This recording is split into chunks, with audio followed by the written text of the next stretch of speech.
Hello students, this is Surabhi Tiwari. Welcome to Step Up Academy. आज के इस वीडियो में हम क्या कवर करने जा रहे हैं? तो हम आज कवर करने जा रहे हैं ग्रेविटेशन। ये ग्रेविटेशन है चैप्टर आपके 9th क्लास का सीबीएसई एनसीईआरटी के कुछ टॉपिक्स हमने इसमें लिए हुए हैं और साथ ही साथ इसमें समझेंगे कि ग्रेविटेशन क्या होता है। लास्ट चैप्टर में आपने ये समझा कि अगर किसी चीज़ पर फोर्स अप्लाई किया जाता है तो वो मोशन में आ जाती है, मतलब अपने पोजीशन को एक पॉइंट से दूसरे पॉइंट में जा करके चेंज कर लेती है, मतलब कहीं से कहीं चली जाती है। वैसे ही अगर मैं किसी चीज़ को ऊपर से छोड़ दूं तो वो नीचे की तरफ ही आती है। या फिर मैं कहूँ कि अगर मुझे किसी भी चीज़ को नीचे लाना है तो मैं क्या करती हूँ, उसे इस तरह से पुल करती हूँ, नीचे की तरफ खींचती हूँ। तो इसका मतलब जब भी अगर मैं स्टोन को फेंक रही हूँ या किसी भी ऑब्जेक्ट को ऊपर से नीचे हम डाल रहे हैं, जैसे बॉल को आपने ऊपर उछाला और वो नीचे आ रही है, तो क्यों आ रही होगी? क्योंकि अर्थ उस पर ज़रूर कोई फोर्स लगा रही होगी। जी हाँ, इसी फोर्स की हम बात कर रहे हैं जिसे कहा जाता है ग्रेविटेशनल फोर्स। इस पूरे यूनिवर्स में हर एक ऑब्जेक्ट दूसरे ऑब्जेक्ट पर एक तरीके का फोर्स लगाता है। ये जो फोर्स है इसे हम कहते हैं ग्रेविटेशनल पुल। ग्रेविटेशनल पुल की वजह से ही हमारी अर्थ पर एटमॉस्फेयर है, क्योंकि जितनी भी गैसेस हैं इनको बनाए रखने का काम अर्थ करती है, अपनी तरफ ये इसे खींच करके रखती है। जब बारिश होती है तो बारिश का पानी नीचे ही क्यों आता है? क्योंकि अर्थ उस पानी को नीचे की तरफ खींच रही होती है। या फिर मैं आपसे कहूँ कि नदी जो बहती है तो नदी का पानी कभी भी रिवर्स ऊपर क्यों नहीं जाता, हमेशा नीचे की डायरेक्शन में ही क्यों बहता है? क्योंकि अर्थ उस पर एक ग्रेविटेशनल पुल लगा रही होती है। तो क्या सिर्फ अर्थ सब जगह ग्रेविटी लगाती है? जी नहीं, हर बॉडी ग्रेविटेशनल पुल लगाती है, लेकिन डिपेंड करता है कि उसकी वैल्यू क्या है। ग्रेविटी जो है वो मास पर डिपेंड करती है। हर चीज़ नीचे ही क्यों आती है, अर्थ ऊपर क्यों नहीं चली जाती? इसीलिए क्योंकि अर्थ का मास दूसरी चीज़ के मास के कंपैरिजन में बहुत ज़्यादा है। तो कोई भी चीज़ को जब अर्थ फोर्स लगाएगी तो वो ज़्यादा लगाएगी, क्योंकि उसका मास बहुत ज़्यादा है। क्लियर है? नेक्स्ट चीज़ हम बात करते हैं मून की और अर्थ की। मून और अर्थ के बीच में भी ग्रेविटेशनल पुल है, जिसकी वजह से ये उसके चारों तरफ घूमता है। ग्रेविटी की वजह से ही ये मून जो है अर्थ के पास है, और जो इसका घूमना है वो कहलाता है सेंट्रीपिटल फोर्स, जिसे हम अभी आगे डिस्कस करेंगे। क्लियर है? तो चलिए शुरू करते हैं सबसे पहले कि हम इसे कैसे एक्सप्लेन करें, कैसे हम एग्ज़ाम में लिखें और इसकी कहानी की शुरुआत कहाँ से हुई। तो मैं आपको बता दूं कि ग्रेविटी का जो पूरा कॉन्सेप्ट है ये दिया था आइजैक न्यूटन ने। आइजैक न्यूटन से ही हमें ये सारी चीज़ें बुक में या फिर थ्योरेटिकली पता चली। उससे पहले भी कई चीज़ों को अगर देखा जाए, कई बहुत एंशिएंट चीज़ों को देखा जाए तो ग्रेविटी कहीं ना कहीं हमें मिलती है। जैसे हिंदुस्तान में, भारत में अगर एंशिएंट चीज़ों को हम देखें तो हमें वहाँ पर ग्रेविटी का सिद्धांत मिलता है, लेकिन हमारे थ्योरी पार्ट में क्योंकि आइजैक न्यूटन से आया है इसलिए हम उन्हीं की थ्योरी को कंसिडर करते हैं। अब इनको कब समझ में आया? ये एक बार बैठे हुए थे एप्पल के ट्री के नीचे, अचानक से एप्पल ड्रॉप हुआ और उनके सर पर जाकर के गिरा। उन्होंने सोचा ये हर चीज़ नीचे ही क्यों गिरती है, कोई भी चीज़ ऊपर क्यों नहीं जाती? अगर ट्री है तो ट्री से लगे हुए एप्पल ऊपर भी तो जा सकते हैं, और अगर सब चीज़ नीचे ही आ रही है तो इसका मतलब ज़रूर कोई फोर्स लग रहा है जो अर्थ लगा रही है। लेकिन ये जो मून है वो फिर अर्थ पर क्यों नहीं आ जाता? तो इन सारे आंसर से हमारे बहुत सारे क्वेश्चंस का सॉल्यूशन हमें मिल गया। तो चलिए पहले वन बाय वन समझेंगे, बहुत ज़्यादा डीप में एक साथ नहीं जाते हैं। सबसे पहले तो हम समझेंगे कि ग्रेविटी या ग्रेविटेशन को हम कैसे एक्सप्लेन करें। तो it is defined as the force of attraction between any two bodies in the universe. जैसा मैंने आपसे कहा कि इस पूरे यूनिवर्स में दो बॉडीज़ के बीच में लगने वाला फोर्स ऑफ अट्रैक्शन, अट्रैक्ट करने वाला फोर्स, एक दूसरे की तरफ खींचने वाला फोर्स, वो कहलाता है gravitation. The earth attract all object lying on or near its surface towards its centre. Earth हमारे ऊपर जो ग्रेविटेशनल फोर्स लगाती है वो उसके सेंटर की तरफ खींचना चाहती है। ठीक है, हर एक चीज़ को, चाहे वो एप्पल हो चाहे मून हो, उसे अपने किस तरफ खींचती है? ये सेंटर की तरफ। The force with which the earth pulls the object towards its center is called the gravitational force of the earth or gravity of the earth। तो बच्चों आपका आंसर कि ग्रेविटेशनल फोर्स या ग्रेविटी को हम कैसे एक्सप्लेन करें, तो आप क्या बोलेंगे? The force with which the earth pulls the object towards the centre is called the gravitational pull और ग्रेविटेशनल फोर्स और ग्रेविटी ऑफ द अर्थ। ठीक है, तो ये होता है ग्रेविटी। अब आ जाते हैं नेक्स्ट कॉन्सेप्ट पर। आप जब भी किसी चीज़ को घुमाते हैं तो इसका मतलब कैसे घुमाते हैं, आप उसे सेंटर से इस तरह से सर्कल करते हो।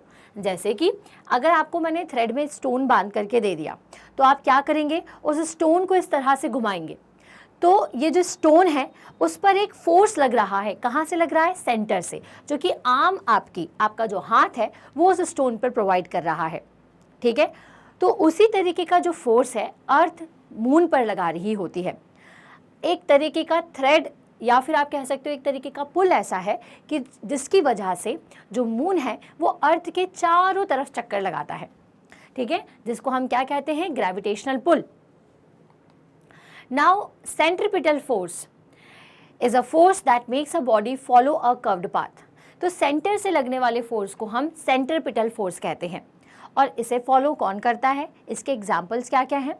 सेंट्रीपिटल फोर्स कुछ अलग से फोर्स नहीं है ये ग्रेविटेशनल पुल ही, लेकिन क्योंकि सेंटर से जब किसी चीज़ को आप इस तरह से घुमाते हो तो वो उसके चारों तरफ घूमती है।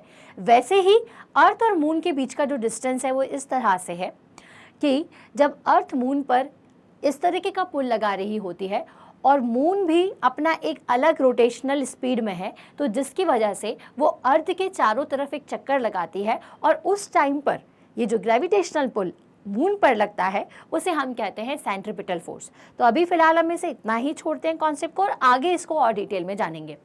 अब आ जाता है यूनिवर्सल लॉ ऑफ ग्रेविटेशन। अब देखिए, यूनिवर्सल का मतलब ये होता है कि यूनिवर्स में आप कहीं पर भी चले जाएं, ये लॉ वहीं का वहीं रहेगा। अब ये यूनिवर्सल लॉ क्या कहता है, मैंने अभी आपको एक डेफिनेशन बताई जिसमें मैंने आपसे ये कहा कि दो ऑब्जेक्ट के बीच में हमेशा फोर्स ऑफ अट्रैक्शन होता है। दैट मीन्स कि उनके बीच में लगने वाला फोर्स उन दोनों के मास पर डिपेंड करेगा। तो बिल्कुल ग्रेविटेशनल जो यूनिवर्सल ग्रेविटेशनल लॉ है वो ये कहता है किन्हीं भी दो ऑब्जेक्ट्स के बीच में लगने वाला ग्रेविटेशनल फोर्स उन दोनों के मास के प्रोडक्ट के बिल्कुल प्रोपोर्शनल और उन दोनों के बीच के डिस्टेंस के इन्वर्सली प्रोपोर्शनल होता है। अब ये जो लॉ है वो किसी भी मीडियम पर डिपेंड नहीं करता है। ठीक है, मतलब आप कहीं पर भी चले जाएं, चाहे आप स्पेस की बात करें, चाहे आप किसी प्लैनेट की बात करें, आप एयर की बात करें, कहीं पर भी अगर आप बात कर रहे हैं तो उन दो सभी केसेस में ये जो लॉ है वो सेम रहता है। ठीक है, so it was given by Isaac Newton and according to this law the attractive force between any two bodies in the universe is directly proportional to the product of their masses and inversely proportional to the square of the distance between them। तो इस पूरी दुनिया में चाहे हम moon की बात करें चाहे हम अर्थ की बात करें, इन दोनों के बीच में लगने वाला फोर्स जो होता है वो डायरेक्टली प्रोपोर्शनल होता है उनके मास के प्रोडक्ट के और उनके डिस्टेंस के इन्वर्सली प्रोपोर्शनल होता है। ठीक है, now if we consider the two objects like m1 and a and b और हमने ये माना कि उनका मास है m1 एंड m2, ठीक है, whose centers are at a distance d from each other, जिनके दोनों के सेंटर, देखिए जब भी हम किसी के ग्रेविटी की बात करते हैं तो हम सेंटर से लगने वाले फोर्स की ही बात करते हैं, ये पॉइंट आपको याद रखना है। तो जब दो ऑब्जेक्ट हमने यहाँ पर लिए तो इनका भी हमने दो सेंटर माना, एक ये और ये, इन दोनों के सेंटर के बीच से जो डिस्टेंस है उसे हमने लिया d। ठीक है, तो the gravitational force between the to body क्या होगा देख लेते हैं। तो दो बॉडीज के बीच में लगने वाला ग्रेविटेशनल फोर्स जो है इसमें हमने दो चीजें बोली। The force between the body is directly proportional to the product of their masses. सबसे पहले तो हम क्या देख रहे हैं, हम ग्रेविटेशनल फोर्स की इक्वेशन निकालने की कोशिश कर रहे हैं, हम यूनिवर्सल लॉ निकाल रहे हैं क्योंकि हम बात कर रहे हैं ग्रेविटी की। ग्रेविटी मतलब कि फोर्स, ठीक है।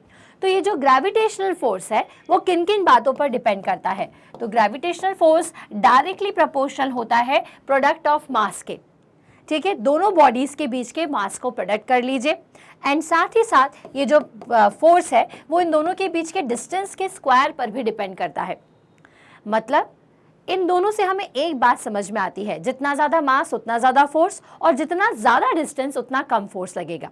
मतलब कि दो बॉडीज़ के बीच में अगर आप डिस्टेंस बढ़ाते जा रहे हो तो इन दोनों के बीच में लगने वाला जो फोर्स है वो भी क्या होता जाता है, कम होता जाता है। अब इस यूनिवर्स में हर चीज़ दूसरी चीज़ पर ग्रेविटेशनल पुल लगा रही होती है, लेकिन वो बात हमें इसलिए समझ में नहीं आती है क्योंकि मास वहाँ पर मेन कंसर्न है। मास के कारण हमें कोई भी चीज़ जो है वो अपनी जगह से दूसरे की तरफ अट्रैक्ट होती हुई नज़र नहीं आती। जैसे मान लीजिए कि मेरे पास दो छोटे छोटे स्टोन्स हैं, इन दोनों के बीच में ग्रेविटेशनल पुल है, दोनों के बीच में एक डिस्टेंस भी कम है कि फोर्स लग जाए, लेकिन फिर भी ये मूव क्यों नहीं करते? क्योंकि ये दोनों तो आपस में फोर्स लगा ही रहे हैं, साथ ही साथ अर्थ भी इन पर फोर्स लगा रही है। जैसे एक स्टोन यहाँ है, एक स्टोन यहाँ है, अब भाई ये भी इस पे पुल लगा रहा है, ये भी इस पे पुल लगा रहा है, तो ये दोनों आपस में आके चिपक क्यों नहीं जा रहे? क्योंकि हमारी जो अर्थ है वो भी क्या कर रही है, इन पे नीचे की तरफ एक ग्रेविटेशनल पुल लगा रही है, जिसकी वजह से ये अपनी जगह से, जब तक कोई एक्सटर्नल फोर्स हम ना लगा दें, ये अपनी जगह से डिसलोकेट नहीं होंगे। ये बात समझ में आ गई है अब है ना? चलिए, तो ये बात तो हमने क्लियर कर ली। अब हम फोर्स की इक्वेशन जब निकालते हैं और अगर दोनों ही टर्म्स को मैं एक साथ लिख दूं और प्रोपोर्शनैलिटी कांस्टेंट हटा दूं तो मुझे मिलेगा कैपिटल जी, जिसे हम कहते हैं ग्रेविटेशनल कांस्टेंट। क्या कहते हैं बच्चों इसे हम? Gravitational constant. ग्रेविटेशनल कांस्टेंट का मतलब ही यही है। कांस्टेंट वैल्यू का मतलब ये होता है कि जिसकी वैल्यू को हम कभी चेंज नहीं कर सकते। कांस्टेंट इज कांस्टेंट, मतलब कि ग्रेविटेशनल जो कांस्टेंट है इसकी वैल्यू हमेशा किसके बराबर होगी? अप्लाइड फोर्स के बराबर होगी। कब होगी? अगर दोनों ही ऑब्जेक्ट्स के मासेस 1 हो और उनके बीच का डिस्टेंस 1 हो, तो उस केस में लगने वाला जो ग्रेविटेशनल फोर्स है वो किसके बराबर हो जाएगा? जी के बराबर हो जाएगा। अब आप सोचेंगे कि जो कैपिटल जी है मैम इसकी वैल्यू कुछ समझ में नहीं आ रही है, तो एक्चुअल में एक एक्सपेरिमेंट किया गया जिसमें हमने 2 गोल्ड बॉल्स ली, उन्हें एक डेलिकेट थ्रेड से इस तरह से लटकाया एंड देन उसके बाद उन दोनों के बीच का डिस्टेंस निकाला गया, उन पर लगने वाला फोर्स निकाला गया, उन दोनों के मासेस निकाले। तो इन सारी वैल्यूज़ की मदद से हमने जी की वैल्यू फाइंड आउट की, जिसकी वैल्यू क्या होती है? 6.67 इंटू 10⁻⁻11। ये है 6.67 इंटू 10⁻⁻11। ठीक है। अब अगर मैं इस कैपिटल जी की वैल्यू क्यों निकालने की बात कर रही हूँ तो इसकी यूनिट कैसे आएगी? तो ये आ जाएगी G equals to F into D square divided by M1 into M2। इस रिलेशन से हमने इसको यहाँ लिख दिया। अब फोर्स की यूनिट होती है न्यूटन, D की होती है मीटर स्क्वायर और M1 M2 की हम ले लेते हैं kg, और kg इंटू kg स्क्वायर हो जाएगा। तो इसकी यूनिट क्या होती है? Newton metre square upon kg square. तो ये कांस्टेंट वैल्यू है जो कि कभी भी चेंज नहीं होगी, जिसे आप हमेशा लिख सकते हैं 6.67 into 10⁻⁻11 newton metre square upon kg square. Clear है? अब इसको थोड़ा सा कैलकुलेशन इजी करने के लिए हम 6.7 भी कंसिडर कर सकते हैं।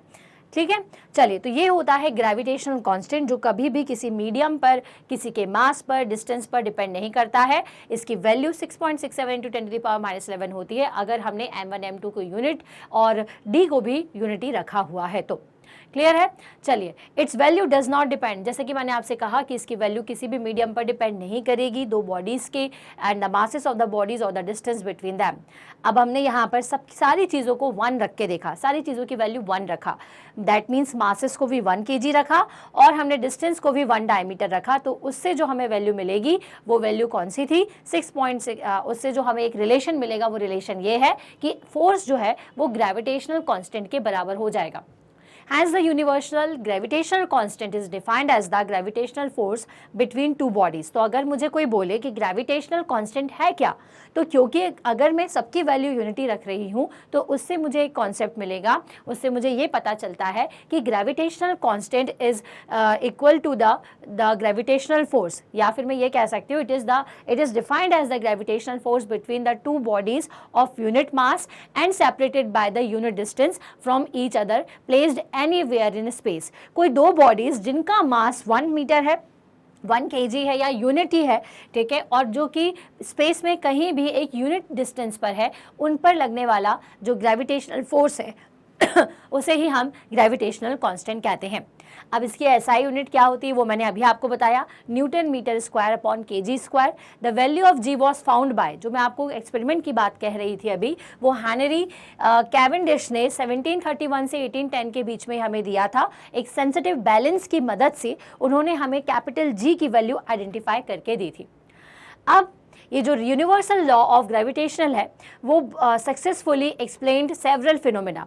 अब ये जो यूनिवर्सल लॉ है या फिर जो ग्रेविटी की बात की जा रही है, इसको देखने के लिए हम इसके कुछ एग्जाम्पल देखते हैं कि हर चीज़ क्या नीचे ही आती है, क्या सब चीज़ों के बीच में पुल ही होता है। तो जी हाँ, जैसे कि the force that binds us to earth, एक फोर्स। अब आप ये सोचते होंगे कि हम अर्थ से बाहर क्यों नहीं चले जाते, नीचे क्यों नहीं गिर जाते हैं।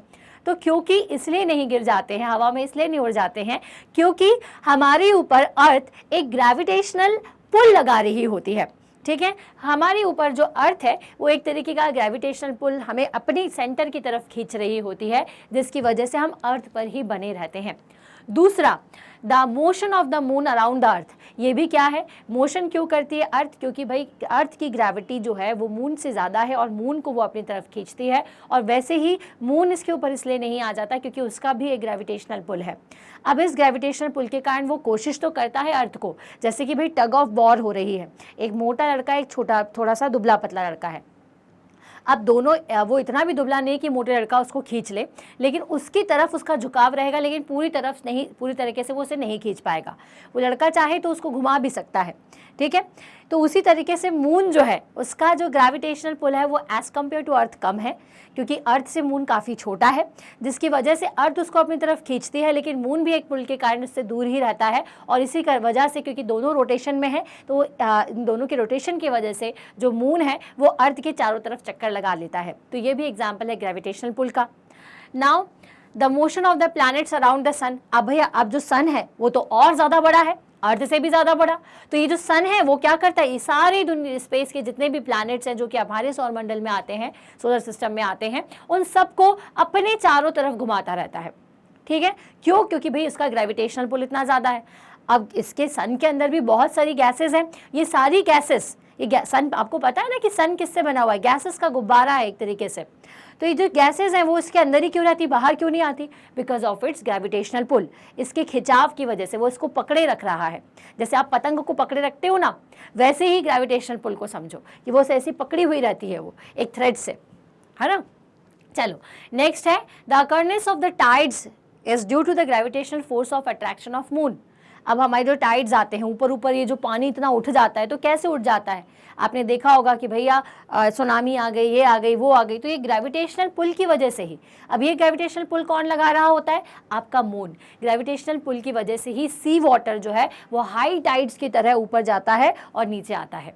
ठीक है, नीचे से कुछ नहीं होता, अर्थ के नीचे से। ये जो टाइड्स हैं वो किसकी वजह से आ रही होती हैं, मून की वजह से आ रही होती हैं, है ना। हालांकि सुनामी वगैरह का रीज़न साइक्लोन है और वो डिफरेंट चीज़ है, लेकिन जो टाइड्स आते हैं, हैवी ऊपर उठना जो होता है, वो किसकी वजह से होता है, मून की वजह से ही होता है। The flow of water in river is also due to the gravitational force of the earth on the water.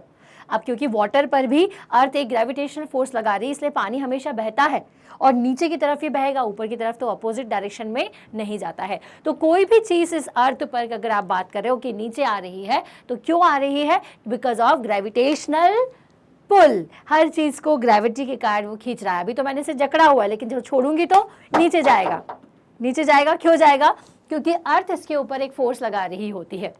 ठीक है, चलिए अब हम आ जाते हैं motion of moon around the earth and centripetal force. अब ये जो मून है उसके अर्थ के अराउंड घूमती है, जिसको हम सेंट्रीपिटल फोर्स कहते हैं। इसका कॉन्सेप्ट मैंने आगे भी आपको टच किया था। तो ये सेंट्रीपिटल फोर्स एक्चुअल में होता क्या है, इसको कैसे डिफाइन करेंगे। The force that keeps a body moving along the circular path is acting towards the center is called the centripetal force। तो वो फोर्स जिसके वजह से कोई भी बॉडी किसी दूसरी बॉडी के सेंटर के आजू बाजू रोटेट करती है, उसे हम सेंट्रिपिटल फोर्स कहते हैं। जैसे कि अभी हमने एग्जांपल देखा कि अगर मैं स्टोन को इस तरह से टाई करके घुमाऊंगी, तो वो आपके जो फोर्स ऑफ सेंटर है, सेंटर क्या आपका हाथ सेंटर हो जाएगा, इससे आप देखो घुमाते जा रहे हो, तो ये सेंटर के चारों तरफ घूम रहा है। तो ऐसा ही एक फोर्स जो है वो अर्थ आपके मून पर लगाती है। The motion of the moon around the earth is due to the centripetal force. The centripetal force is provided by the gravitational force of attraction of the earth. ये सेंट्रिपिटल फोर्स कौन provide करता है, gravitational पुल ही provide करता है। If there were no such force, then the moon would pursue a uniform straight line motion. अब जैसे कि अगर मैं इस थ्रेड को तोड़ दूं, है ना, अगर ये घुमा रही हूँ और अचानक से थ्रेड टूट जाए तो स्टोन कहाँ जाएगा, किसी भी जिस डायरेक्शन में उस डायरेक्शन में सीधा चला जाएगा, ठीक है। तो अगर ये ग्रेविटेशनल पुल नहीं है तो हमारा मून कहीं स्ट्रेट लाइन मोशन करता हुआ गोल गोल घूमता हुआ कहीं और ही चला जाएगा, ठीक है। तो दिस इज द रीज़न कि जो हमारा ग्रेविटी है वो बहुत ज़्यादा ज़रूरी है। नाउ अब कुछ एग्जाम्पल्स हम यहाँ पर देखेंगे। हमने अभी आपको एक फॉर्मूला बता दिया जिस पर बेस्ड क्वेश्चंस आ सकते हैं। वो फॉर्मूला है F equals to G m1 m2 upon D square. G की वैल्यू क्या रखना है बच्चों, 6.67 इंटू 10 टू द पावर -11 हमें रखना है, या फिर और इसको इजी करने के लिए 6.67 इंटू 10 टू द पावर आप -11 रख सकते हो। ये किसकी वैल्यू है, कैपिटल जी की वैल्यू है। Now the question is, find the gravitational force between Earth and object of 2 kg mass placed on its surface. Given mass of the Earth is 6 into 10 to the power 24 kg and radius of the Earth is 6.4 into 10 to the power 6 meter. अब यहाँ पे आपको एक object दिया हुआ है जिसका मास दिया हुआ उन्होंने 2 kg. Let it is m1, है ना, m1 दिया हुआ है 2 kg. अब दूसरा ऑब्जेक्ट कौन है, तो भैया कहाँ रखा हुआ है आपका ऑब्जेक्ट। द ग्रेविटेशनल फोर्स आपको किस किस के बीच का निकालना है, अर्थ का और ऑब्जेक्ट के बीच में। तो हमें अर्थ का भी क्या पता होना चाहिए बच्चों, मास पता हो जाना चाहिए, तो उन्होंने हिंट में आपको दिया ही हुआ है। अब इसके अलावा रेडियस ऑफ द अर्थ दी हुई है 6.4 into 10 to the power 6 metre. तो ऑब्वियस ही बात है हमें कहाँ से कहाँ क्या करना पड़ेगा, इस रेडियस से और डिस्टेंस एक निकालनी पड़ेगी, डी की वैल्यू निकालनी पड़ेगी, तो डी की वैल्यू भी हमें दी हुई है। तो हम इसको सॉल्व कर लेंगे। मास हमारा हो गया 2 kg, अर्थ का मास हो गया 6.4 और रेडियस आपको 6.4 दी हुई है, तो 6.4 रेडियस दी हुई है, मतलब कि सेंटर से मान लीजिए कि यहाँ से ये ऑब्जेक्ट यहाँ पर कहीं पर प्लेस है, कहीं पर भी प्लेस अगर आपका ऑब्जेक्ट होगा तो ये जो रेडियस है यही आपको उसकी क्या मिलेगी, डिस्टेंस मिलेगी। मान लीजिए कि ऑब्जेक्ट यहाँ पर प्लेस्ड है, ये है आपका m1 और अर्थ हो गया आपका m2, तो इसके सेंटर से इसके सेंटर का डिस्टेंस कितना दिया हुआ है, 6.4 into 10 to the power 6 metre हमें दिया हुआ है। तो बस हम इसमें डी की वैल्यू पुट कर देना है। तो देखो बहुत ईजी क्वेश्चन है, m की जगह पर आप रख देंगे, मैं इसको वैसे सॉल्व करके बता देती हूँ तो ज़्यादा बेटर है आप लोगों के लिए। तो हम यहाँ लिख देंगे 2 kg multiplied by 6 into 10 to the power 24 kg divided by radius of earth that is 6.4 into 10 to the power 6 का स्क्वायर। ठीक है, ये हमने कर दिया। अब यहाँ से हम फोर्स की वैल्यू फाइंड आउट कर लेंगे। कैपिटल जी भी तो लिखना है, तो कैपिटल जी लिख दीजिए। अब ये होगा 2 into 6 into 10 to the power 24। अब ये क्या हो जाएगा बेटा, 6.4 इंटू 6.4 इंटू ये कितना हो जाएगा 12, है ना, क्योंकि पावर अगर ब्रैकेट के बाहर होती तो हम उसको मल्टीप्लाई कर लेते हैं, तो 12 हो गया। और जी की वैल्यू क्या रख दोगे, 6.67 इंटू 10 टू द पावर -11। अब यहाँ से देखिए ये इससे ये कैंसिल हो गया, ठीक है।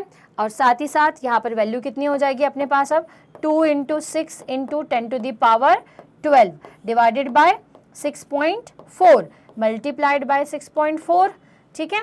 एंड दिस विल बी 6.7 और 10 टू द पावर -11 और 10 टू द पावर 12 मिलकर के क्या बना देंगे बच्चों, 10, ठीक है।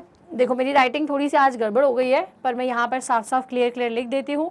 2 इंटू 6 इंटू 10 की पावर 1 हो जाएगी, क्योंकि हमने -11 से इसको जब आप करोगे तो 12 बचेगा, तो -11 और 12 कितना बचेगा, 1 बचेगा। तो 2 into 6 into 10 to the power 10 divided by 6.4 into 6.4 into यहाँ पर ऊपर 6.7। जब आप इसकी पूरी वैल्यू को सॉल्व कर लेंगे, इसका आंसर निकाल लेंगे, तो आपको जो आंसर मिलने वाला है वो आंसर क्या मिलेगा बच्चों, तो वो आंसर आपको मिलेगा 19.5 न्यूटन। तो 19.5 will be the force. Now next numerical question है कि the mass of the Mars की बात की जा रही है, is 6.39 into 10 to the power 23 kg। कितना भयंकर है। चलो, that of the Jupiter is 1.89 into 10 to the power 27 kg। If the distance between the Mars and Jupiter is 7.49 into 10 to the power 5 metre, calculate the force exerted by the Jupiter on the Mars. अब आपको Mars और Jupiter के पीछे मतलब force निकालना है, और जी की वैल्यू आपको हिंट में दे दी गई है 6.7 इंटू 10 टू द पावर -11। तो बच्चों यहाँ पर m1 की वैल्यू और m2 की वैल्यू आपको दी है, दिस इज योर m1, ठीक है, this is your m2 and this is the distance between both of them. इन दोनों के बीच का जो डिस्टेंस है वो भी हमें दिया हुआ है। अब बस फोर्स निकालना है। तो फोर्स कैसे निकालेंगे, बहुत आसान है, हमने सारे फॉर्मूलेज हमें दिए हुए हैं, फॉर्मूला हमें पता है, इसमें डायरेक्ट हम वैल्यू पुट करेंगे और फोर्स की वैल्यू आ जाएगी 1.44 इंटू 10⁻29 न्यूटन। दस the force exerted by the Jupiter on the Mars is 1.44 into 10⁻29 Newton. और इसके साथ हम पार्ट 1 को कंप्लीट करते हैं, जिसमें हमने समझा ग्रेविटेशन क्या होता है, ग्रेविटेशनल फोर्स क्या होता है, यूनिवर्सल लॉ क्या है, फॉर्मूला क्या है एफ, और इसके साथ साथ हमने कुछ न्यूमेरिकल्स को भी सॉल्व किया। तो आई होप ये वीडियो आपको बेनिफिशियल लगा हो। इससे रिलेटेड और न्यूमेरिकल्स करेंगे, बिल्कुल करेंगे, लेकिन पहले थ्योरी पार्ट कंप्लीट करने के बाद वो ज़रूर देखिएगा। इन वीडियोस के बाद ही आपको वो वीडियो भी मिल जाएगा। तो आई होप ये वीडियो पसंद आए हो। अगर कहीं पर भी कोई डाउट है या फिर कुछ ऐसा लग रहा है कि नहीं ये और बेहतर हो सकता था, तो कमेंट सेक्शन में हमें ज़रूर बताइए, क्योंकि हमारा नया चैनल है और आपकी सपोर्ट की हमें बहुत ज़्यादा ज़रूरत है। तो हम मिलेंगे नेक्स्ट वीडियो में, तब तक के लिए थैंक्स फॉर वॉचिंग।